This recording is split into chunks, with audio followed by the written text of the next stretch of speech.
Welcome to the Conservative Party's latest edition of Patriots Podium. I am Conservative Party State Chairman Jerry Kassar. This will be our final edition prior to the start of in-person early voting on October 26th, with Election Day Tuesday, November 5th. We have with us Conservative and Republican Party candidate for U.S. Senate, Mike Sapraicone. We had Mike on the podcast a number of months ago as he launched his campaign. In the ensuing months, Mike has literally traveled to all 62 counties, some multiple times, attending hundreds of events, meeting tens of thousands of New Yorkers. I thought it would be interesting to have Mike give us an update on the race. What do you learn having ventured far and near throughout New York? How issues, the presidential race and Proposition 1 are affecting turnout and the Senate race in particular. First, I would like to take a moment to run it all down. The Conservative Party is very much involved in electing Donald Trump president. We are also working diligently to hold the 10 congressional seats we won 2 years ago and expand our role as the majority makers in the Congress in Washington. We are working closely with GOP leadership in the state legislature to break the supermajorities in the Senate and Assembly. Finally, we are vocal opponents to Proposition 1, which will be a permanent setback for our way of life by allowing boys to participate in women's sports, to handcuffing parental rights, providing illegal immigrants with guaranteed stream of benefits, giving non-citizens the right to vote in local elections, and even putting government's thumb on the independence of religious organizations and not-for-profits. All then would be constitutionally protected. Vote no. It's on the back of the ballot, so do turn your ballot over. So, Mike, how's things going? Give us an update. Well, it's going terrific, Chairman. I'm so happy to be here with you. I mean, we started this whole thing over a year ago when we first spoke back in Brooklyn. And then your support and the party's support since February has been tremendous. So I'm learning so many different things. I never thought, I'm a kid from Queens, live in Long Island. I never thought how great and big this state is. It's huge. We've put over 25,000 miles on our car in the last 6-7 months just traveling the state. And like you said, I've been to every county there is, and several times the most. But everybody's greeted me in a very warm and affectionate way, very supportive, very understanding that it's about time we bring a two-party system here to the state of New York. And that's made me feel good, and it's encouraging. I mean, I've always prided myself on enjoying what I do, and I've certainly been enjoying this road. Well, let's get into that a little bit. As you said, and I was well aware of, you've been to all 62 counties. And I mean, you've probably been in Brooklyn a dozen times, for God's sake, at least. I mean, God knows how many times you've been in Queens. But let's get a little bit more into that. What's your average day like as a candidate for U.S. Senate? Well, so it starts off early, usually with a little media, possibly a podcast or a radio show, then maybe followed up with a Newsmax or a local television station. During the summertime, when it was very warm, we went to every fair, every county fair in this state, walking around. And what I like to do most, Chairman, is meet people and talk to people, right? I might not be this policy person yet, right? But I'm a business person. I'm a retired detective. I enjoy talking. And and you've heard me before, I could talk for hours. And I enjoy that. I like shaking hands. I like engaging with people. I give out my koozies that say Mike Sapraicone for Senate. I give out my pens. I want to shake everybody's hand, and I want to tell everybody who I am. And I could do that for hours on end, and I love that.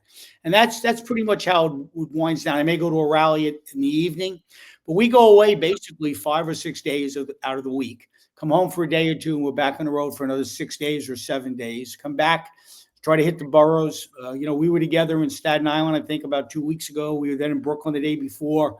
We were together last night in Manhattan, and we've been up in Wayne County together and so many other counties. I'm looking to be with you in Rockland, I think, in about another 8 days or so, right? 7 days. Yep. So we've touched every place, and we've learned a little bit about each county. Well, let's get into. So you've seen how different issues play out in different parts of the state. There are however some things that are universal in New York State. I mean, what do New Yorkers in rural Chemung have in common with New Yorkers in suburban Islip that have in common with small cities like Watertown or big places like Brooklyn? What do you see that's a constant throughout the state? Well, I think the first thing I see is economy and cost of living. And I think no matter where you are in this state, people concern themselves about that. When you sit down for Thanksgiving dinner next month, it's going to cost 25, 30% more than it cost last year or the year before. So that concerns people. People are concerned about education, to make sure their children and their grandchildren have the best possible education. Crime is something that's always there. And as a detective patrolling New York City for 20 years, people are always concerned about crime, be it the reality of crime or what it looks like. Is there crime going on? But people are always concerned. People want to have a safe house. They want to be able to walk down the street safely. They want to make sure their kids can get to school and they can go to church safely and they can come home at night and be okay. That's a big concern. And, I always look at immigration as a big deal. It's part, if you tie it into crime, it's like a domino effect, I say. And illegal immigration, that concerns people. No matter where you are in this state, they're concerned about it, because it's not just in New York City. It's not just up on the northern border. It's everywhere. Well, let me say this. You're running your opponent, Kirsten Gillibrand. Nobody really has ever, particularly in downstate, nobody's really ever heard of her. And really, I think very few have met her, particularly downstate, where Schumer wants to dominate at her expense, frankly.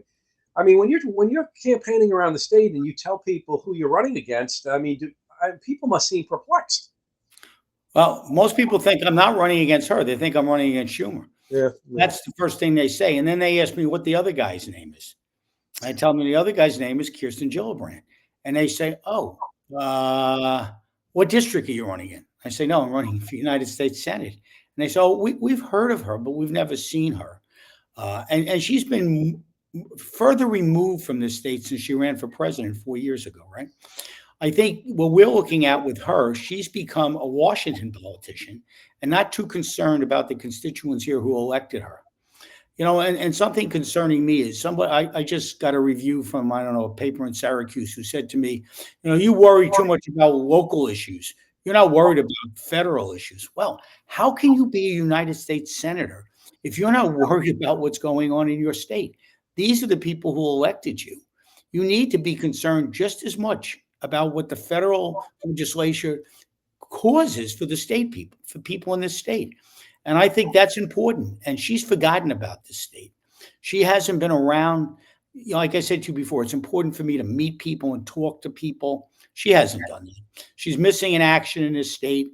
Very few people know who she is. She just dumped $10 or $12 million into commercials in the last 2-3 weeks. Not concerned about me, but concerned that people know who she is. And I think that's telling. I think it's the truth. I think nobody knows who she is. And those that do know that she's been a major flip-flopper during her career. President Trump is one of your earliest supporters. In fact, he gave you a big shout out recently at a rally in Uniondale, and I don't doubt he'll be talking about you every time he's in New York State through Election Day. How do you see his race going in New York and the nation right now? I see it going well. Him and I discussed about working hard and how much New York means to him and how much it means to me. And he feels if we both work hard, we have a really good shot here in New York. We all know what New York means to him. He may be living in a different state now, but this is where he was born and raised. This is what he did. He built this city. He helped this state, and that's important to him. This means a lot here for him. And I think he has a great shot. I think some of the numbers are not really telling of what's going on here. He was very close when Biden was still the candidate. I think he will wind up being much closer and win this state come November when we wake up on the morning of the 6th. It's important to him. It's important to this country that New York takes a stand and shows what kind of common sense we need and what kind of leadership we need. Let me just say this. I suspect, like me, you won't be waking up on the morning of the 6th. You'll still be up from the evening of the 5th. Yeah, yes. I think that's the way people involved in politics spend that night. They never go to sleep. Correct. Correct. Well, you're obviously better than most, frankly. You probably have a better handle on the many races and candidates that were running all over the state for Congress and state Senate and Assembly. And these races all fall underneath you on the ballot. I see candidates flocking to be at events and in pictures with you all over the place. So you're really talking to more people than really any of us. And I know you don't look at yourself as the commentator, but you're probably the best commentator about what's going on in the state from our entire side. Tell me, what do you see going on out there with these races for Congress and state legislature and and the like. Well, everything's about timing, Chairman.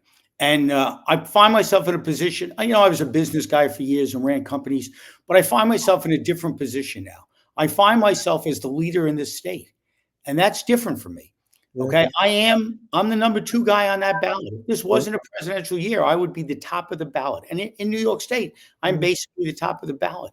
So I think it's important to get out with the other candidates. I've had other candidates support me, but I think it's extremely important for me to not just get to the congressional candidates. And I've been with pretty much every Republican conservative congressional candidate there is throughout this state, and also with the state senators and with the state assembly. It's just as important for us to turn the state Senate and to turn the assembly, get away from these super majorities that the Democrats have.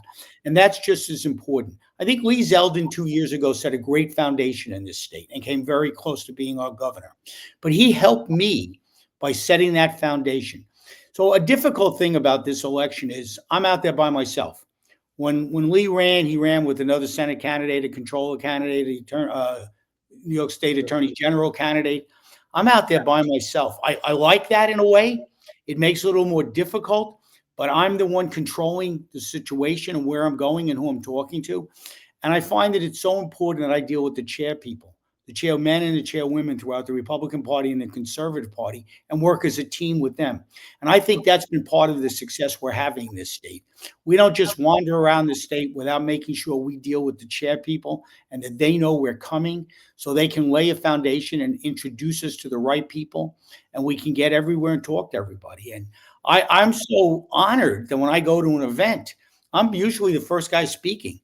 Sometimes that's easier.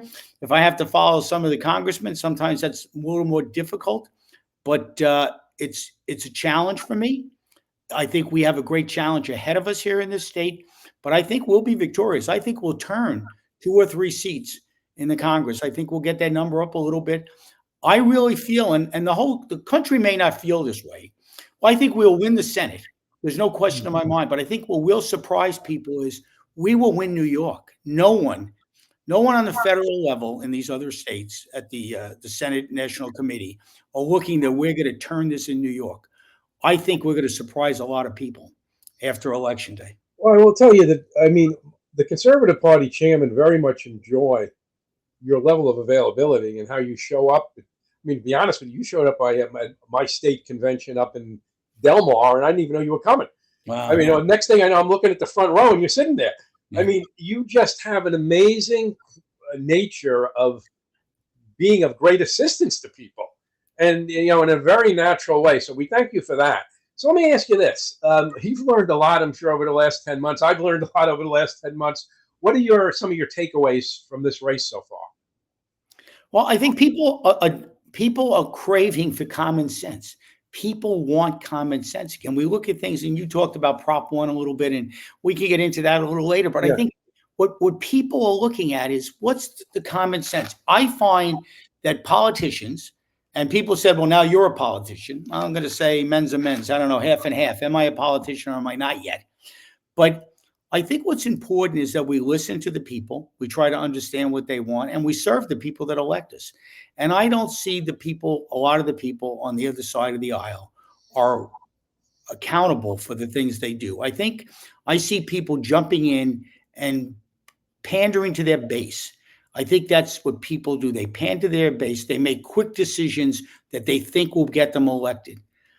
I don't think that's the right way to govern. I think we need to listen to everybody, and we need to be that candidate for everybody in the state of New York, and to not just make a quick decision my base of obviously is conservative Republican people, but my base is common sense people.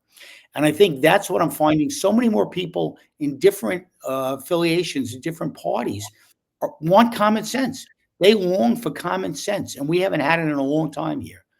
And I think that's a big plus.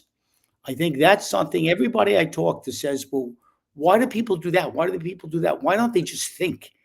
And I think that's what we need to do. So I'm thinking common sense wise and doing the right things for people. I think that makes a lot of sense. I did mention Proposition 1, and the Proposition 1 is bad. We definitely are asking people to turn that ballot over and vote no. Do you feel there's a growing acknowledgement statewide that it must be defeated? in the last, yeah, there's a lot more attention being paid to this thing than there was in August. I'll say that much.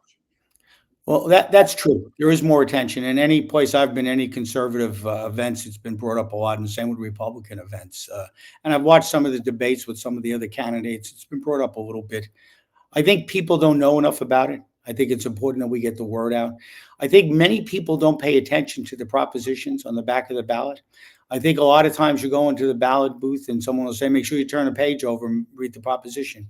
But they're usually long and convoluted, and people don't want to spend that much time in the booth doing it. So it's important that we get the word out. It's called the Equal Rights Amendment, I guess, and it's everything but that. So that I think that's important. What it really is about making this a sanctuary state, making this a place where all illegal residents can come in and vote at any time. And if that's not pandering to the Democratic base, I don't know what is. If that's not an election thing where they want to do this so they can get anybody to vote for them.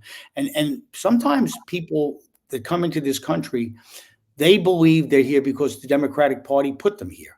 And they believe that they need to be loyal to that party. And they don't really understand that that's not what this is about. This is not about them being loyal to a party who brought them here, because that party brought them here to get them to vote for them. And then we talk about sports. I mean, I've been an athlete. My kids are all athletes. I have 4 daughters. I have a son, all played sports. How can you think about having a young man in a young lady's locker room? I mean, why would you want to have a 200-pound guy, 6'3", compete against a 5'10", 5'5" lady who weighs 120 pounds? How is that fair? How is that the American way? How is that common sense wise? And it irritates me that people even consider this. Equal rights. I have 5 children, like I said. I couldn't imagine my 8-year-old son or daughter saying to me, I want to be a man this week, or I want to be a girl this week. And then 5 months later, after they've been able to do something, come back and say, I don't want to be that anymore. What are we doing? Why are we taking things out of parents' hands? It's important that parents make these decisions. Children aren't to make those decisions. Do you have any? Well, you are right on target. More people have to spend more time following this election. I mean, we only got 2 weeks, as we're recording this, we have less than 2 weeks left. And I think people need to spend a little more time thinking about their votes. Now, let me ask you this. Do you have any final words for our audience? I just want to thank everybody for giving me this great opportunity to be the conservative Republican candidate for the greatest state in the country, New York. I think people, listen, I care. I wouldn't do this if I didn't care. I had a successful career as a detective in New York City, a successful career as a business owner. I do this because I care about what my kids are going to be up against, what my grandchildren are going to be up against, what I'm going to be up against. I want this to be a better state and a better world. I ask everyone, Chairman, please, when you go to the election, when you go to vote, be it on the 26th, right through the 5th, that you vote right down the Republican conservative line. You vote for President Trump to bring us back to where we were 4 years ago. You vote for me, Mike Sapraicone, as your United States Senator, and you vote for our Congress people, and you vote for the state legislators, the assemblymen, the senators, the judges. It's important, and we don't talk about this enough, and my wife is a Supreme Court justice. It's important that we elect people who are like-minded like we are. We need, and you talk about lawsuits that have happened. I've heard you many times talk about things. And if we didn't have Republican conservative judges, I don't know where we'd be going in this world. So judges are important, but you can't complain and moan and groan if you don't get out there and vote. And I think I'm just going to say one more thing, Chairman. I think what's important, sometimes we have a tendency to play catch up. We need to be aggressive this year. We need to do the early voting. We don't do that. We're great boots on the ground people, but we don't do the early voting. We don't get those absentee ballots out. We need to do that. We need to get our kids and our elderly to fill out the ballots, vote early, get their ballots in, and then come out on election day, no matter what the weather is. So I look forward to November 5th. I look even more forward to the morning of November 6th, which I probably won't wake up like you said. I'll be up all night. But I really look forward to January when I go into the United States Senate and I explain to Senator Schumer that there's a new kid in town And I might be the junior senator politically, but I'm an equal. And I will do everything I can to make sure that every person in this state gets the right representation they need, no matter what party. That's about all I have to say, Well, I Chair. mean, really, thank you for that. Well, the League of Women Voters, and I don't like really quoting them, but the League of Women Voters has had a statement they put out for many years, which I do think summarizes the need to vote. And the statement is a simple one: if you don't vote, you don't count. And there's a lot of truth to that. So, look, everybody needs to come out and vote for Mike. I mean, he's earned his election just as much as his opponent has not earned her reelection. I mean, obviously, we need everybody to come out and support President Trump and all our candidates on row C. We ask you to vote no on Proposition 1. But most of all, the Conservative Party is a common sense voice for grassroots government. That can only happen through a big turnout of conservative minded folks, as Mike has been saying. I'd like to thank Katie and Andrew for making this show happen. And this has been Patriots Podium, and I am State Chairman Jerry Kassar.